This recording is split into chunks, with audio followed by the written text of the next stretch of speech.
Thank you for tuning in to Mr. Cliff's Toy Shop. On today's episode, we take a look at my top 12 of 2022. Before taking a look at my list, we have to jump into the rules. So, starting with rule number one, all items must be a part of my collection, meaning I can't borrow someone else's items simply to review or add them to my list. Figures must be that of which I actually own. Number two, release date. All items have to release this year or the last few weeks of the prior year. Number three, I will be looking at scale: 4-inch, 6 and 7 inch, 1/6 scale, and quarter scale.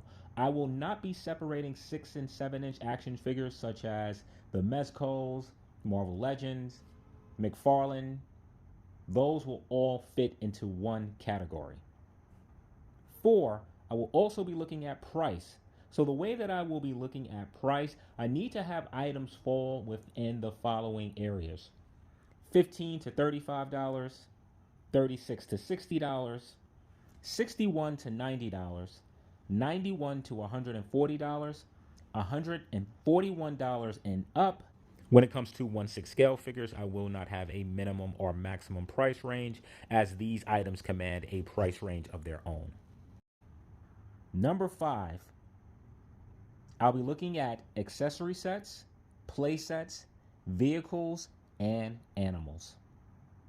Number six, I'll also be taking a look at multi-packs, sets that include more than one figure, or figure and vehicle, or figure and animal, or any combination of this. And number seven, I cannot separate multi-packs, so no choosing individual items from a multi-pack. So before we dive in, here are some items that maybe would have made my list, however I was unable to acquire: the DC Multiverse Nightfall Azrael Batman, the NECA Teenage Mutant Ninja Turtles Secret of the Ooze 2 or 4-pack, G.I. Joe Classified Series Mindbender, and Diamond Select Better Ray Bill. Don't worry, I'll be sure to include some pretty images. So coming in at number 12 on my list is the Hasbro Marvel Legends HasLab Galactus. When this figure finally arrived, I felt something for it that I did not feel with the Sentinel, which was a sense of excitement. So with this Galactus, we have some premium paint. I'm overall pleased with the design that they chose for Galactus. So there's a reason that this figure comes in at number 12 and not higher on the list. Hasbro cheaped out on some areas. Wish we would have really got more premium paint. In certain areas to where there should have been lighting, there was paint that was applied. We received heralds instead of effect pieces. Really would have liked some effect for his eyes, some beams for his hands, something that really could have took this figure to the next level. Coming in at number 11 on my list is the 3 Zeros Naruto Uzumaki. Ooh, this is certainly the best version of Naruto that we had. The fabric looked fantastic on his figure. He is super posable, comes with some great accessories for Naruto. I'm pretty sure that this figure could have made it higher on my list. I just haven't had much time to actually mess with it. Fly video swords. So coming in at number 10 on my list is the Super 7 Mumra, one of my favorite classic villains, and this is no question the best version of Mumra that we have. There are some improvements that could be made with this particular figure, such as tightness around the diaphragm. The legs are pretty loose, but overall I think that this is a solid release and a figure that I've been wanting for over 20 years. Coming in at number 9 on my list is the 3-0 Hulkbuster, and man, is this heavy thing giving my rotation stand a hard time spinning. You have premium paint, quality details, and near movie accuracy, all coming in for a low price, the cheapest that you can get an MCU version of the Hulkbuster. Now, the reason that this figure is not higher on the list, some of the proportion seems to be a bit out of place, and we are certainly missing some light features throughout this. So coming in at number 8 on my list is the G.I. Joe Classified Series HasLab exclusive Serpentor and Chariot. Man, this was on my wish list for 2022, so I'm so happy to be able to have this figure so early on in the line.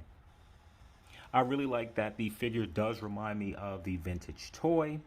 This figure could have easier been higher on my list if we would have had an extra head sculpt, a few hands, and more premium paint. Coming in at number 7 on my list is the G.I. Joe Classified Series Spirit. Man, ever since I saw promotional images of this figure, I just thought that it was an absolutely gorgeous looking figure. Spirit comes with some great accessories, and let's admit it, we don't receive the first American or natives usually in action figure form, so to be able to have this great rendition of Spirit, so happy to have this in my collection. So coming in at number 6 on my list, yeah, you could see I'm sort of torn, and certainly I would have had both of these figures on my list. However, I already have NECA representation, so I have to choose one. And that's going to be the NECA Universal Monsters Raphael as the Frankenstein. Just look at the detail in this figure. Looking at the shell, the way that his sides were done. This is a great looking figure. Has a real chain that's weathered down. And yeah, I know a lot of people like and have Mikey on the list. I actually don't own that figure yet. But Raphael is extraordinary. Yeah. So coming in at number 5 on my list is the Kingen Ashura Cure Rain. This figure just looks amazing. Storm Collectibles perhaps did their best work this year working on this particular figure. The articulation is on point, the functionality works, but the overall look of the figure is just so fantastic. I can't wait to be able to display this figure. So coming in at number 4 is the NECA's Gargoyles Hudson. Wow. Just take a look at this thing. They really captured the likeness of Hudson. I just like the tatter, the wear to the clothes, the nicks in his wings. And I know there are those that are complaining about the wings. I don't mind them. Yes, they take up a lot of room, but at some point you will have closed wings. This is just a fantastic figure. The line is turning out to be fantastic, and I didn't think that I would ever have gargoyles in my collection. So coming in at number 3 on my list is the Storm Collectibles Golden Axe, Tyrus Flare, and Dragon. This was one of those sleeper figures. I knew that I was going to buy the set. I just had no way that this set was going to blow me away. This ended up being like one of my favorite multi-packs of the year. I was so happy with this, and the fact that I got it for a discounted price was great. But even if I had to pay full retail for this figure, it would still have made it this far up on my list. So coming in at number 3 on my list is the Storm Collectibles Golden Axe, Tyrus Flare, and Dragon. Man, what a fantastic 2-pack. This is an amazing set. And swooping in at number 2 on my list is the NECA's Miyamoto Usagi. Man, this figure looks like it stepped right off the cartoon. A figure that we didn't know if we were going to get, as this was tied up in some licensing, as it has a new series on Netflix. But man, this figure came out excellent. Decent articulation for the size that it is. Really love all the accessories that it comes with. This was a fantastic release. And my number 1 pick goes to the Underground Arsenal Teenage Mutant Ninja Turtle Party Wagon. They were the first to have it to market. No special design campaign that we had the fun to get this item.